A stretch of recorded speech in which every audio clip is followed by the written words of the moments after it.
Hello everyone, it's Ben. Welcome back to the Bonnie Rackham. We are now on the penultimate episode of Season 1, Episode 7. Let's get going straight into this one. First item. Okay, so let's start with the title. This is one of those nice, easy ones that's very self-explanatory and it explains itself pretty much. I've decided to call this one Scars.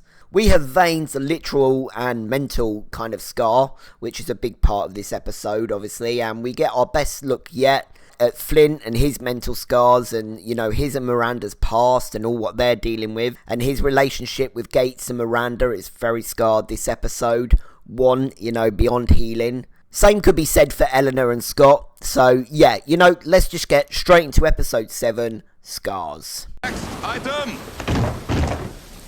Okay, so this one is written by Michael Angeli, a new name to look out for, and it's directed by Mark Munden, who directed the brilliant episode Dance the Dance, which was episode 5, which is my highest rating so far. So yeah, let's see if he continues with the good form with this one. Let's get into it.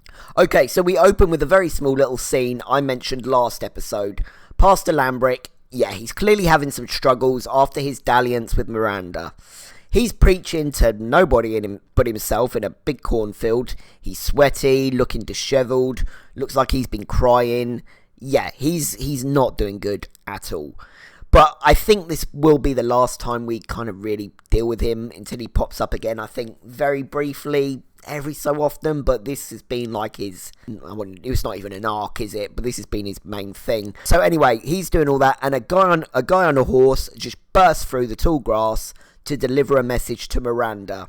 He tells her Captain Flint's returned, and her look is a, oh god, shit's about to hit the fan kind of look, and yeah, you could say that. So, speaking of the devil, we are back on Nassau now, and yeah, Flint's first port of call is to speak with Eleanor. Gates and Silver are also present in the room. We get a great zoom out of him, like, you know, it starts in close and then it kind of starts zooming out. Really great shot, and he is just distracted, just deep in thought. He's not taking in what's going on.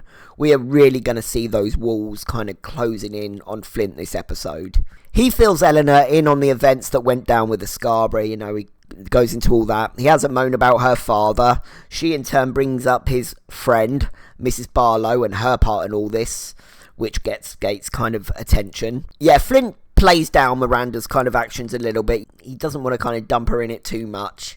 And Eleanor fills Flint in about her previous day, minus the co-organising of a mass murder plot, you know, but she fills him in on everything else. And after she's finished, he says, so it was bad. And Eleanor just says, bad? It was fucking chaos. And Silver does a quiet little, yeah, in agreement, which kind of gets him an unimpressed look from Flint. She informs him about the consortium and the deal she made with the captains, and Flint says he will address the situation with Mrs. Barlow immediately. She has his word. Silver clears his throat, you know, there's a little awkward moment, and Eleanor holds up her side of the deal. She bigs him up a bit, says she couldn't have done it without his help, says she'll stand between him and Flint's resentment of him. She says if Mr. Silver doesn't return from the Urca, you and I may find ourselves with problems of our own. Flint not looking too happy or impressed, but he just sarcastically says, what a day I missed. He pauses at the door as he's about to leave, and he just says, come on, without turning around, and Silver follows. Yeah, Eleanor keeping her word to Silver, but we've already seen how flimsy her word can be once she's pushed. But Eleanor having a nice batch of episodes recently, where I think she's grouped herself back together really well after all the Vane and Max kind of fallout. Cue another really just super awkward sex scene. Season 1 has some good uns. I think normally Jack and Anne, they got their thing. You know, they found something that works. As this all looks kind of familiar, sort of routine for them, that normally probably does the job, but it's just not happening for Jack today. He's tied to the bedpost, Anne's doing her thing, but he's just distracted due to obviously last episode's events. Side note, I love the fact that Jack is just stark as naked, except for the tie, for the necktie. It's very Jack, and it always makes me laugh. Frustrated, Anne finally gives up and starts getting dressed. And Jack says, "I'm terribly sorry if I ruined your morning, but at the moment I happen to have quite a lot on my mind." Yeah, points are made. He goes through it and mentions the brothel isn't turning a profit and asks him how, and he just snaps back, "I have no fucking idea." And says, "Ain't you always the one telling everyone how fucking clever you are? Figure it out." And proceeds to walk out, leaving him starkers on the bed. Today I'm giving Anne a telling off for not being in tune with Jack's emotions. A lot went down last episode, all on her terms. Sure, it needed to be done, just like Jack wasn't really taking into account her emotions, with Mac's treatment as a woman and all that was going on there. In turn now, Anne's not really taking into account Jack's predicament. He's in now as a quartermaster, a loyal one at that, now with no crew, and his only way of making money just not going well at all. So yes, in another room at the brothel, in Max's room, I'm going to assume, Max is just sat watching the world go by. She's out of her dirty old sail kind of dress she made, and she's into something more comfortable. Adele comes in and asks what her plan is now. And Max says, almost a bit sadly, "Why would anyone care what I do?" Yeah, going back to the point that she was left just to get on with it at Vane's camp, with no help from any of these people she now has to play nice with or work with. Adele says she's all they're talking about, asks what type of voodoo she used to get 8 of Vane's crew to disappear. Max looks her firmly in the eye and says they left for Port Royal. So yeah, she's obviously privy to the fact something went down and is aware of the cover story going around. I don't know, maybe Anne kind of filled her in with that. And Adele answers sarcastically, and I'm Henry fucking Avery. do love me some little sprinkles of Adele, throughout the show. She says if Max wants to work here again, she wouldn't take too long, because Rackham's got no idea how to run the place. Says they've all got a hand in his pocket. Yeah, shock horror, Jack's not a good businessman. I actually think, as we'll see in a little bit, other than Anne, a big part of why this is going so bad for him is that he has absolutely no idea how to talk with or deal with women, at all. We're going to see that a little bit more in a bit. But, Adele says Mapleton would help get the girls in line a bit or whatever she says, but she's too busy stealing for herself. And Adele says, once more, get in while it's good. But Max is she's too smart for that. She knows that's just too much of a short game. We almost see the clogs ticking, and we'll put a pin in that, but we'll come back to that a little bit later. So, Mr. Dufresne is getting a tattoo. He's, with a bit of wood and nails by the looks of it. Yeah, that doesn't look too hygienic, but, another scar, again, to go back to the title, making it an easy one. He's also had a haircut. Some sort of an initiation, he confirms to Gate. This seems like the right time to give a salute to Yanis Esselen, I think is how you say his name, who sadly had to leave the show after this season due to brain cancer, which after a long battle he sadly passed away from in 2016. R.I.P. sir. R.I.P. to Yanis. Obviously we had a big death this year, but we'll do it. We'll do a thing when that approaches. Flint approaches him and congratulates him on becoming quartermaster. Says it's unfortunate they need one, but he's humbled by the crew's faith. His rabid jugular attack obviously made its mark with the crew, as Gates kind of points out, because he doesn't seem like an obvious choice. And Flint says if Billy was here, he'd agree the crew chose well. To which Gates, he has an interesting face again, but he's not saying anything just yet. Flint and Gates walk off, and Gates is clearly preoccupied. They small talk about Dufresne a little moment, but when Flint goes to wander off, Gates says, "You'll be heading to see her now then?" And Flint gives a bit of a nonchalant answer, and goes into a little hut, and Gates follows him in. Decent little lead up to a great scene that's gonna come. Brilliant shot and framing where Gates is taking up the whole of the door, and we're looking up at him from Flint's kind of POV on the ground as he's just grabbing some belongings. Gates' tone, it's different now. No more bantering and joking. We're getting a very different Gates now. He says, "Just one more thing, you and I need to discuss the letter Billy found and why he believes you're going to betray your crew." And we'll come back to that and a great scene in a moment. Okay, so Flint's not the only one up against it in this episode. The pressure's on Silver as well. Randall has a bee in his bonnet.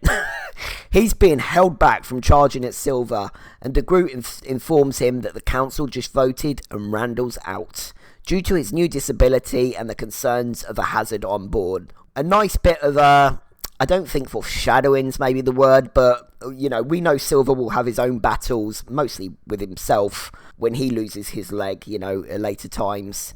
So, yeah, anyway, Randall wants a word with Silver, and all that follows in these scenes is just great John tactics, and his knack for just getting himself out of a really sticky situation.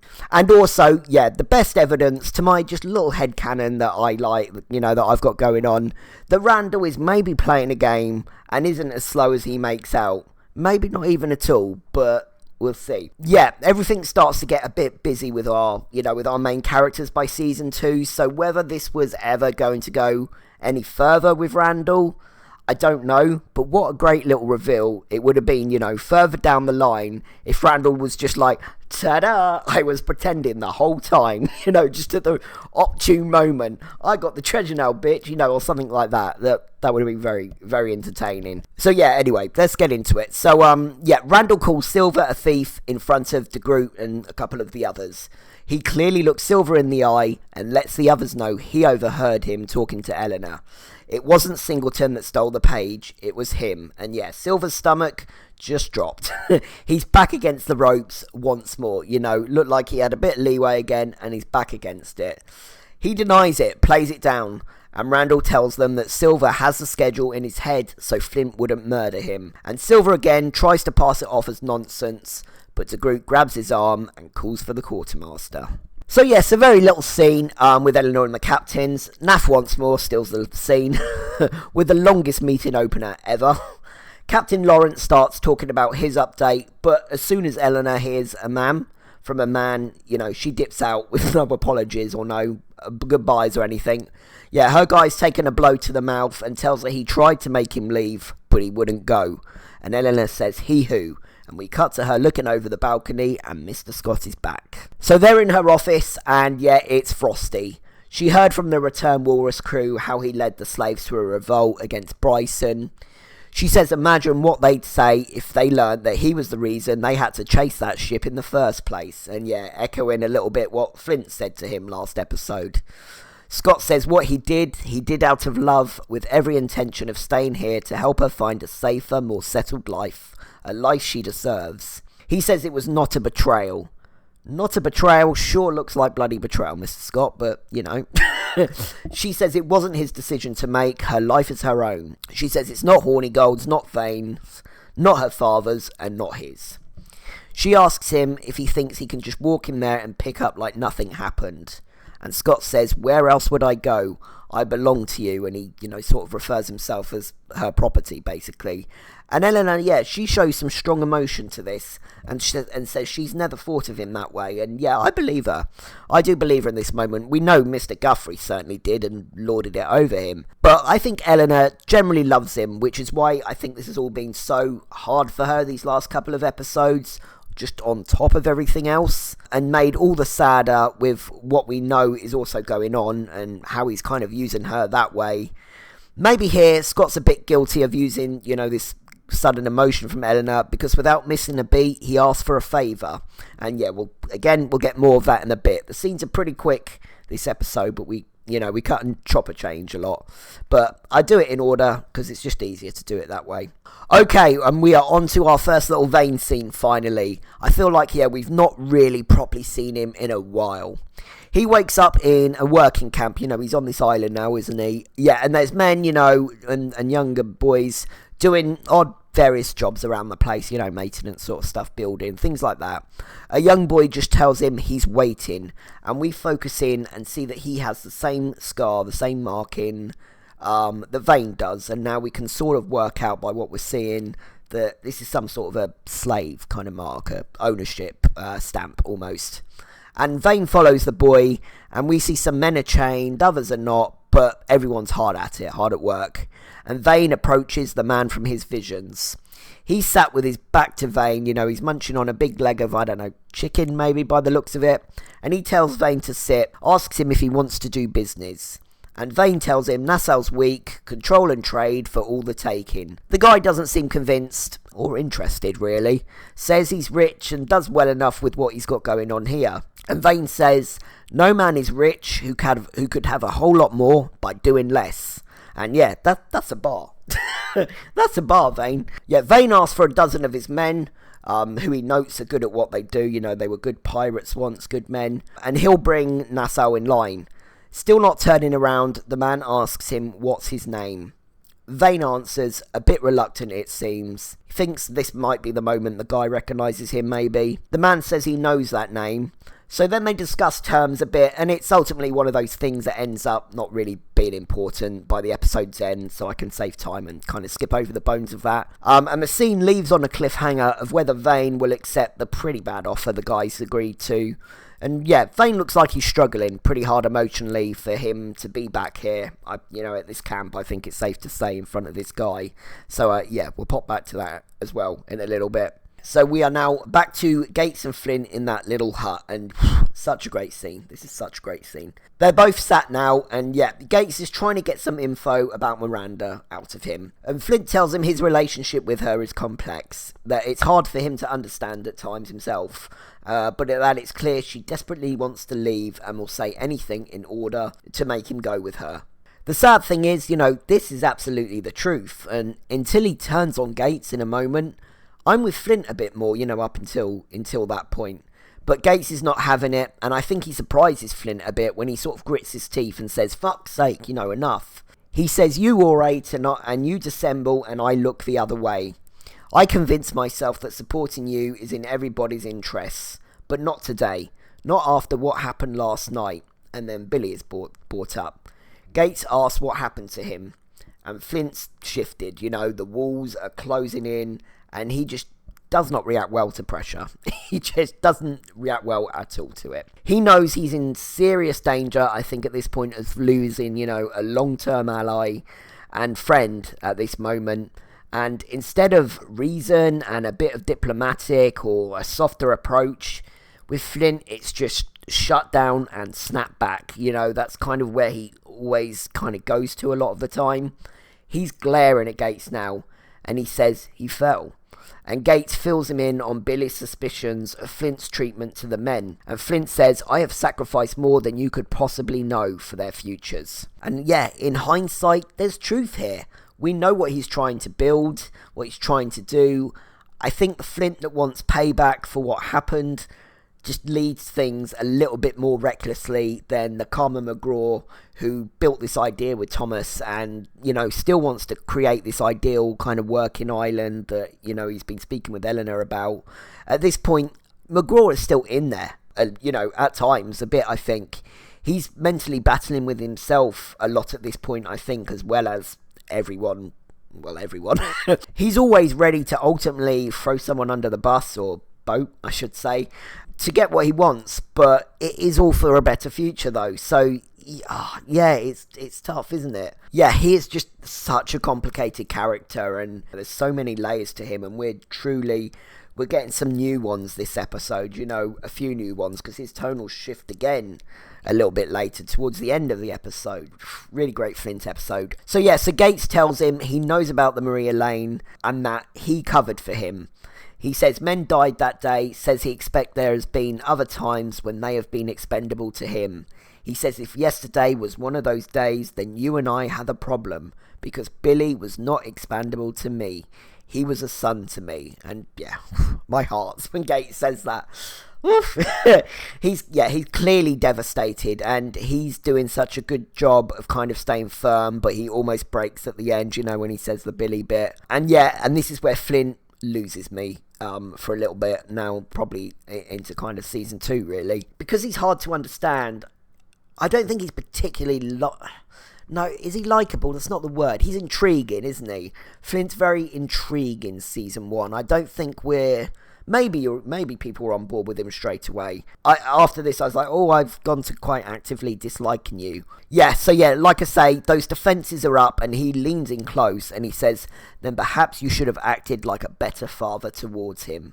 And I'm pretty confident that was Gates's, I'm done.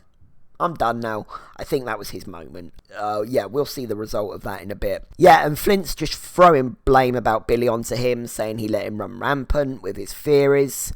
Nope, he didn't, actually, Flint. Not really. He actually talked him down a few times. Gates gets up, and I think there's maybe a moment of kind of, fuck, I went too far, on Flint's face.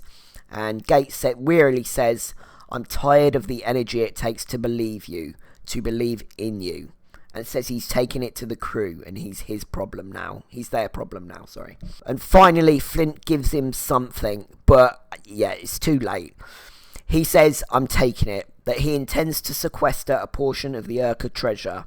Says every man will still be richer than their wildest dreams, but that isn't going to happen unless somebody makes it happen. And Gates says, you're lying to them. And yeah, he says, if I don't, who will? Everyone's lied to for their own good. Every mother who tells their child that everything will be alright. Every subject that's told by, and Gates finishes, his king. And yeah, and obviously again, this idea of Flint being a king, it comes up again, like it did with Billy. And same like with Billy, Gates is just not impressed with this kind of wording and this idea of Flint as being their king.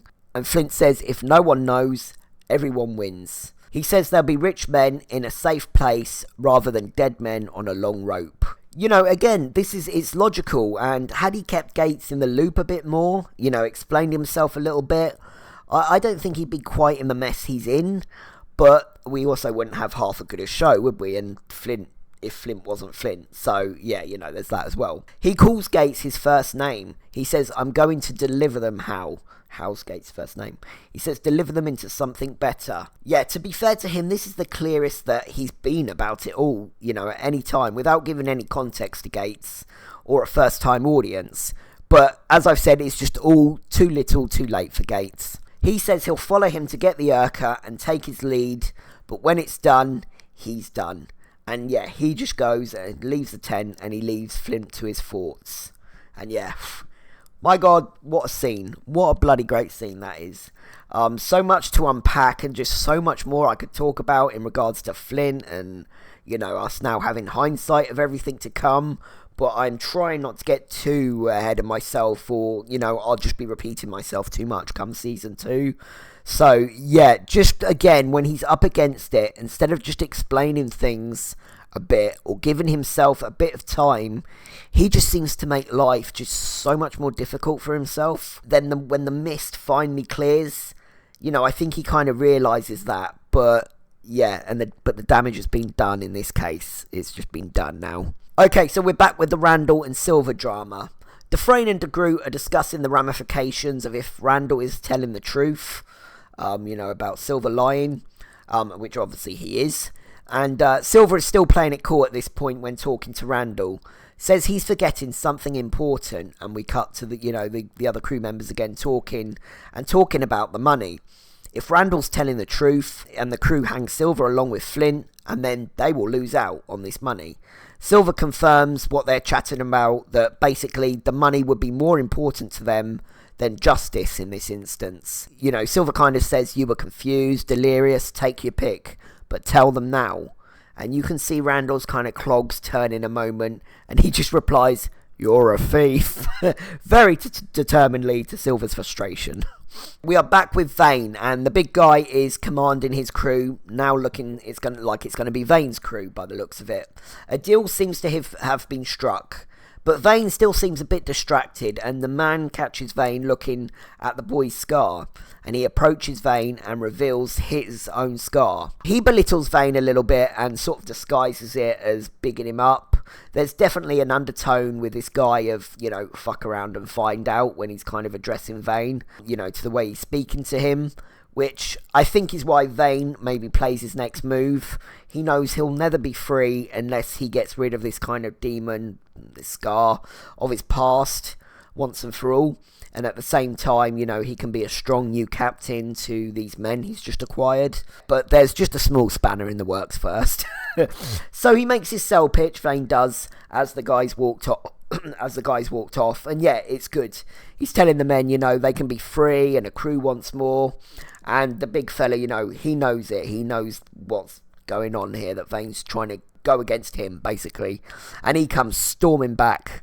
And him and Vane, they just have a showdown. And to be fair, Vane holds his own for a bit. He's taken the lead and he's looking like he's got it in the bag. But once the big fella whops him, in the nuts, it's a beating. And it just ends with him saying, "I'm proud of you," and just stamping on Vane's face.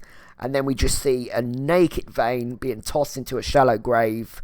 And we are left like the John Travolta Pulp Fiction meme on first watch. Because we're just like, surely not. Surely not. And we will get back to that in a little bit. Okay, so Dufresne talks to Silver. So they've come up with a pretty crap way to prove Silver's telling the truth. Bit of a memory test that will prove nothing. Again, it's another bit of dialogue and scene that I don't need to deepen because there's nothing really to note that's said, and it leads to nothing by the next scene. So, yeah, I have no notes for this one. So we go now, we're on Nassau, and Mr. Scott is approaching just a little hut on the island, and he's brought some food to the other people who are on board the Andromache with him. I don't want to say slaves now, but it sadly seems, at this point at least, they're back in chains and under guard. He speaks to the woman whose name is Emmy. Thank you. Oh, what's your YouTube name? But yeah, thank you for letting me know what her name was. I had forgotten. Yeah, so he speaks to Emmy and informs her that he's spoken to Eleanor about how they wouldn't be here without their help, hers especially, and I think her contribution is maybe being underplayed a bit. She snapped you out of it, Mr. Scott, so she gets the biggest chunk of credit for that for me. He says that Eleanor's thinking about it. He's not the most convincing, the way he says it, and he's obviously referring to taking them under employment. And yeah, Emmy looks dejected, and he says he warned her that this place wouldn't be any different, but not to give up hope. As he comes outside, Hornigold is waiting. He's clearly still frustrated, with Eleanor. And he asks, Scott how he puts up with her. What's his secret? He brings up the 8 men of Vane's that disappeared shortly after she agreed to allow them to trade again. And a little shocked by the looks of it, Scott asks if he believes Eleanor had something to do with it.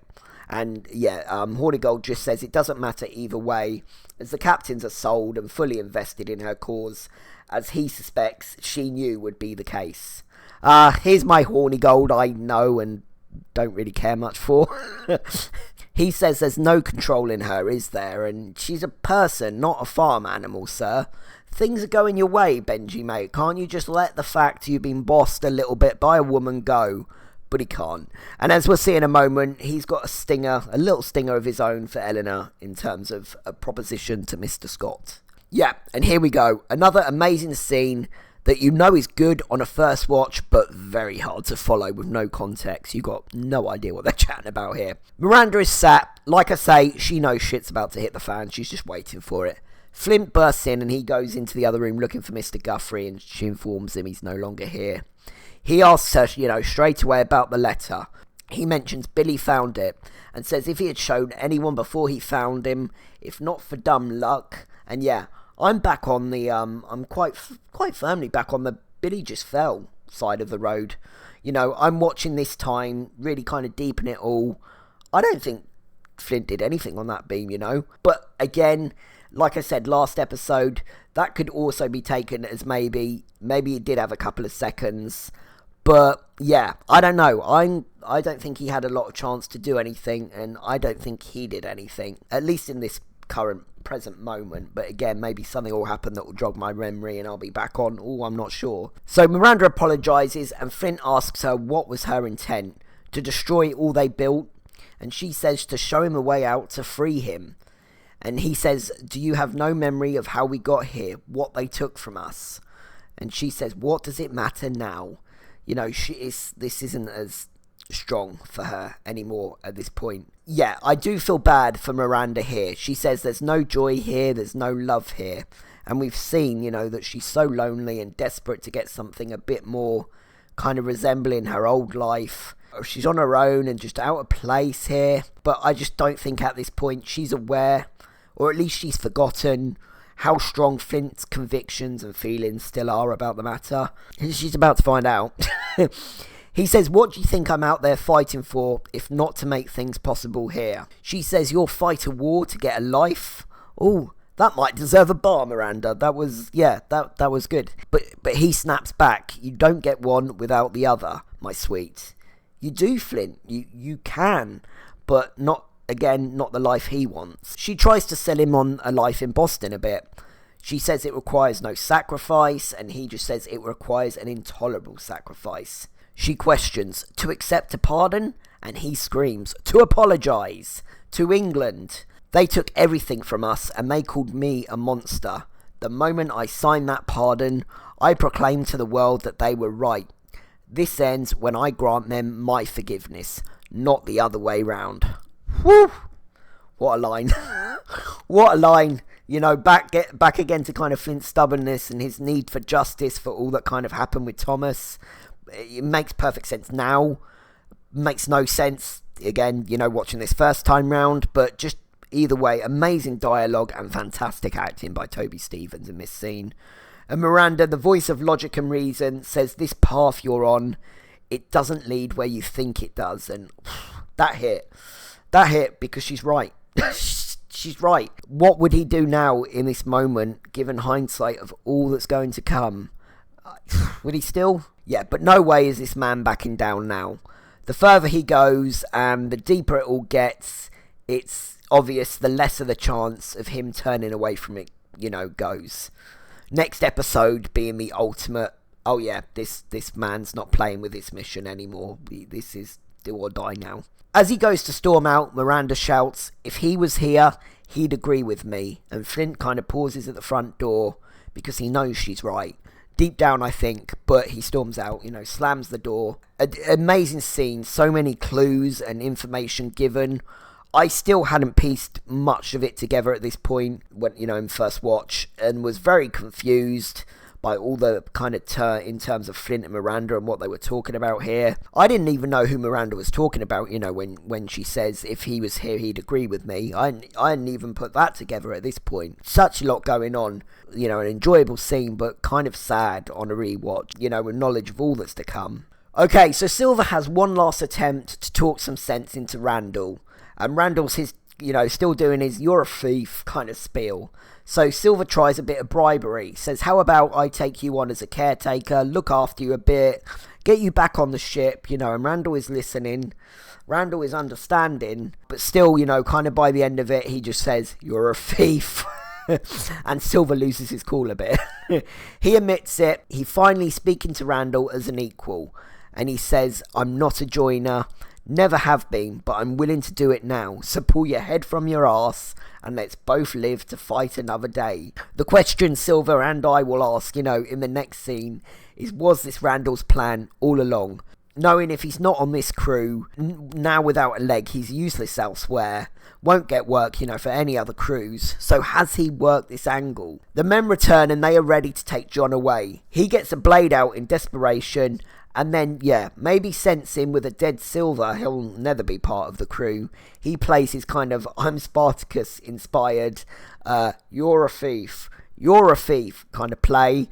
And he points to everyone kind of one by one. And yeah, therefore now, Silver is off the hook. So Eleanor and Mr. Scott speak again, and she points out that money's tight at the moment. But she's done the right thing. One of the captains will take the able-bodied men as crew on board of his ship, and she's going to take the few women left on with a wage in her employ. She goes on to say, as for us, but he clearly, Mr. Scott, has something to say. She says she's not blind to Flint, says no reason to feel threatened by her partnership with him. She says she needs to know she can trust him if he's to stay, but he cuts her short. He tells her Hornigold has offered him a place in his crew, and he's accepted. And yeah, she's visibly hurt by this, and I can understand why. Scott's still got to be in his bonnet about her plan with Flint and these weapons. Says if she needs him, he'll be there for her, but as long as she insists on pursuing this course with Captain Flint, he will always be tempted to interfere. Seems just more pointless, frustrating stubbornness going on here. I'm trying to remember, like, if what she wants with Flint interferes with his other life, but I can't think that it does. From what I remember, he's taken a few bits off the top, isn't he? He's, in terms of supplies, maybe a bit of money. So maybe with, the crews put to kind of manual work and kind of instead of dodgy kind of pirate trading, he'd lose out a bit. But there'd still be things he can kind of squirrel away to the Maroons. Yeah, I just don't know why, still, after what he's gone through and the love he says he has for her, why he's putting his foot down so hard on this. I'm not sure. Anyone able to tell me kind of what I'm missing here and why he's just so kind of set with, I don't like this plan? Let me know. Let me know what I'm missing. So yeah, obviously hurt. She tells him to get out. She's not looking at him now. She's turned away. So yeah, after the previous kind of few intense and more dramatic scenes, we are back with Jack, which is always a good time. So he's in the brothel kind of courtyard, whatever you want to call it. And one of the girls, one of the prostitutes, she's putting on some waterworks. And Jack's just questioning, how bad her profits are, that it's almost unbelievable. Telling her that she's out. And I love that Mrs. Mapleton, she's just sat watching and she's laughing. She is so amused. She's just loving watching all this. And just how bad Jack is at this business. As Adele said, he's a soft touch and they just all know it. So yeah, the woman, she starts crying again and Jack goes... Jack says, "Have it be known I have slit men's throat while they wept, begging my forbearance, and slept soundly that very same night. If you were hoping to manipulate me, you are barking up the wrong tree." And then he has another little look at her and kind of less convincingly goes, "Wrong tree?" Oh God, he's funny. He knows what's happening, but just doesn't know how to handle it.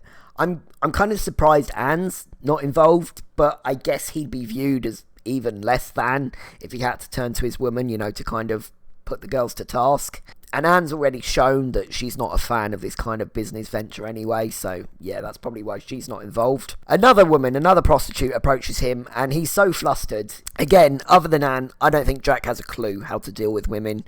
He knows as a man he shouldn't use violence. I think his morals are kind of solid there, but he's just got no idea how to talk to them. Definitely underestimates them. So this other woman hands him some money, and Max approaches and calls her out.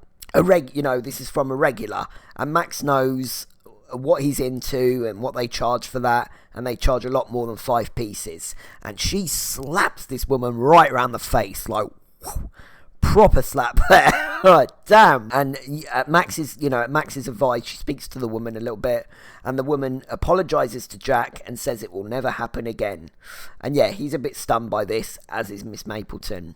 And there's an awkward moment between Max and Jack, and as much as I love him, I love that Max gets this moment. I love it. She says, "In my experience, if you do not discipline a whore, she will always take advantage." And then she leans in real close and just says, "Get your fucking house in order." Yeah, she's not that whore you're easily disregarding in that tent anymore, Jack, mate. You're in her world now. Rules have changed. I think he realises it and feels a bit humiliated and just... But yeah, I love that Max isn't just sulking in the shadows, which no one would be judged for doing after all that ordeal. She's seen, like the other girls, there's opportunity to be had, but she's thinking bigger, and she's so much better at the long game. And if she can get a barb in at Jack, knowing he's one of Vane's crew and probably aware he was no real help to Anne, all the better, for her. So yeah, great little scene. I do love that little scene. Just, it sort of ends with Jack like just looking so humiliated. But yeah, you deserved that one a little bit, Jack. Or at least Max deserved, to get something, to get a little say in there. Okay, so next scene, Eleanor's doing her end of the day leftovers recycling, that I mentioned before. Just pouring all the kind of not quite finished drinks back in the jug, ready to serve them again the next day. Backwash rum. So yeah, she comes to a table and Flint is drunk. He's nursing a big bottle of rum, I'm going to guess. She takes him to her little room, her little kind of bedrooms, which we'll get our first proper look at. It's a bit of a sad little space, really. Yeah, again, add the fact that the doors are very bar-like. It could be mistaken for a cell, almost.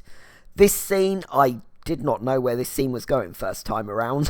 It looks very much at the end like they're about to kiss, which would have been a disaster. She asks him what happened out there, and he says, "Tell me we're not crazy, you and I, to put ourselves through this when the outcome's so uncertain." And we see for the first time, a bit of doubt in Flint, and a bit of vulnerability from Flint as well, finally.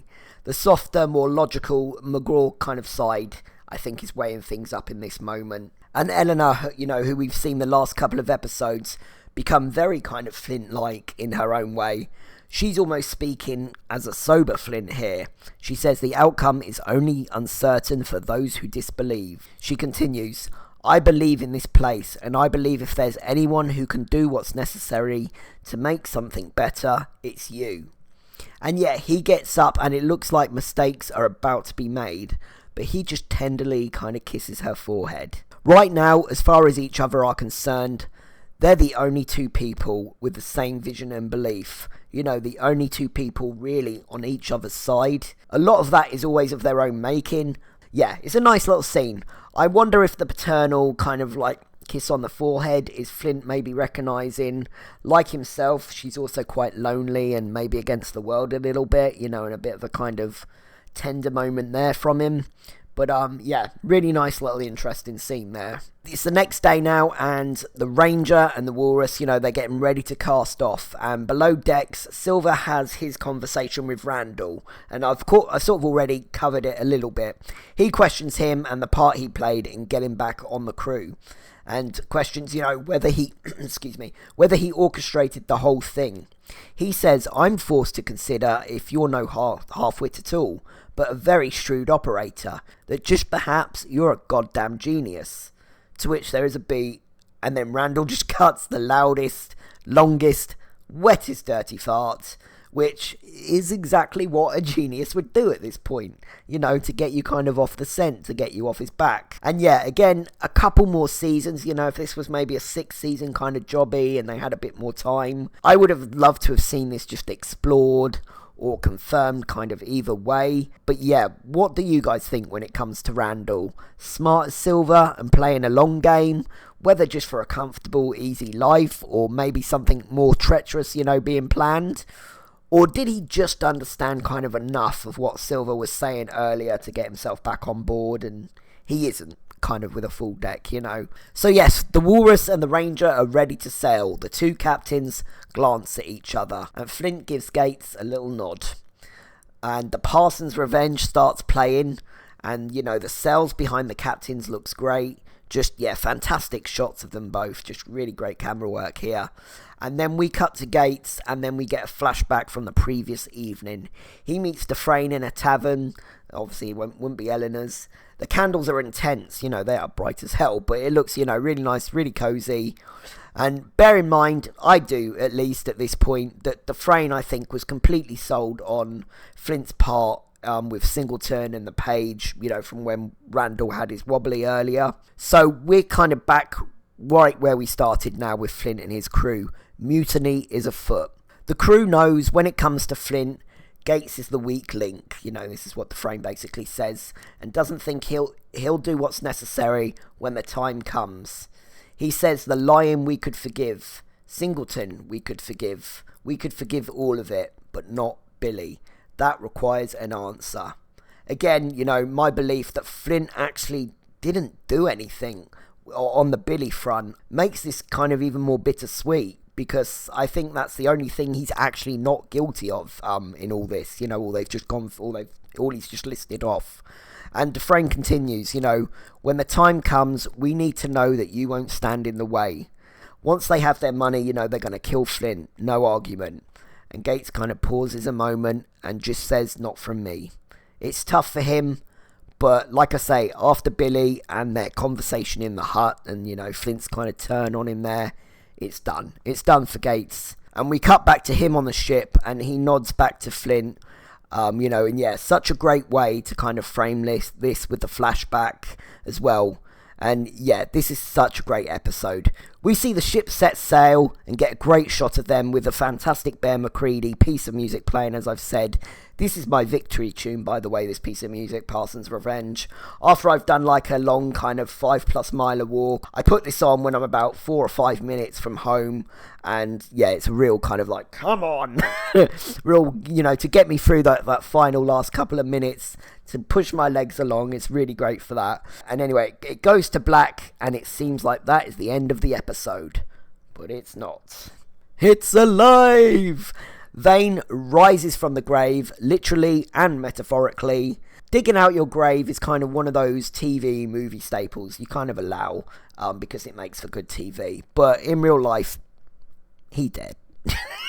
He's dead after that, come on. But we'll allow it. And yeah, the big guy is eating, for a change. We've only seen him once, but he hasn't stopped eating. And we just see him stabbed kind of in the back of the neck. And then a dusty, ashy, naked as a jaybird, Vane just punches him a few times to get the job done. And he just stands there staring everyone down. Vane is back, he is reborn, and now he has a crew. And I try to ignore the elephant in the room every time, but I can't. I don't know if Toby Schmitz and Zach McGowan took one for the team like the ladies do, in terms of showing some skin in this episode. But props to them if it's not, props. But so ends a great penultimate season 1 episode. So yeah, let's just get now straight into the afterthoughts. Last item. So yeah, this is one of those episodes where there was so much to cover, so I'll keep the summary, to get to the rating short. A bit of a pressure cooker episode that's very hard to just not want to go straight into episode 8. Flint especially feeling it this episode. His two biggest bonds broken and frayed. Jack's starting to see the hard work he put in all through the first half of the season really start to crumble in front of him.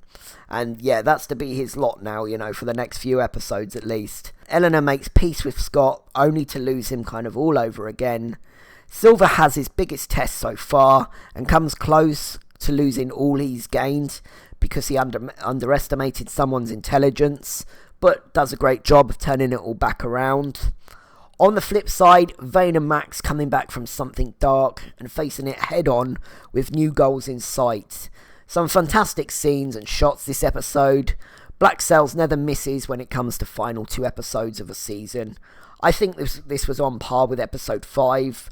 No action, but has some great dialogue and scenes. I'm going to give it a 3-point rating as well also, as episode 5 had, out of 10. Okay, so MVP, it's a 2-horse race. Again, I will say I'm still really enjoying Eleanor these last few episodes. She's on a strong run. But for me, it's between Vane and Max. Max, after her ordeal, she's dusted herself off, made a note of what Adele's told her, and she set a little plan in motion. She humbles Jack a little bit, telling him he's running a shit show. And Vane, he has to face and fight a big demon from his past and literally rise from the dead in order to be ready for his ascension into his next phase of badassery. Max is, she's well on her way, but I think Vane deserves the nod today. Charles Vane gets his first MVP of the season. So yeah, we've still got an even playing field for all 7 MVPs so far. All be to play for in season 2. Best scene and quote. God, it's so hard to pick a scene. I love both the great Flint scenes, the one with Gates and the one with Miranda, and I rate them so highly in quality. But I think my favourite, just enjoyment-wise, is the one with Jack, just trying to deal with the woman at the brothel scene and Max tearing him a new one a little bit. It's really great, funny Jack stuff, and yeah, just really great to see Max, being strong, back on her feet. So I really, really like that one. And yeah, so quotes, again, some great ones. A lot of great nuggets, throughout as I've kind of gone through. Gates telling Flint, he's tired of the effort it takes to believe in him. And Jack's kind of, if you're hoping to manipulate me, you're barking up the wrong tree. Wrong tree! I love that one. And I think the Miranda and Flint scene is just stacked, though, with good quotes. I love Miranda's, "You'll fight a war to get a life." But I think Flint's kind of iconic. "They took everything from us and they called me a monster. The moment I signed that pardon, I proclaimed to the world that they were right. This ends when I grant them my forgiveness, not the other way round. That wins from me just for the chilling delivery. But yeah, really strong episode dialogue-wise. Yeah, so that was episode 7, guys. Wow, what a way to kind of get you ready for the last episode, you know, to get you pumped. So I'm looking forward to getting this one edited now and just getting started on episode 8 and then finishing up this season. But yeah, anyway, okay, that is episode 7. Thank you very much for tuning in. I do appreciate, you know, a couple of you guys are commenting. That's very kind of you. Thank you. And, you know, anyone sticking a like, I appreciate that. As always, excited to just continue watching and deep diving this fantastic show. Right. Thank you very much, guys. Take care. Have a good week. And I will catch you very soon for episode 8. Take care. Peace out. See you on the flip side.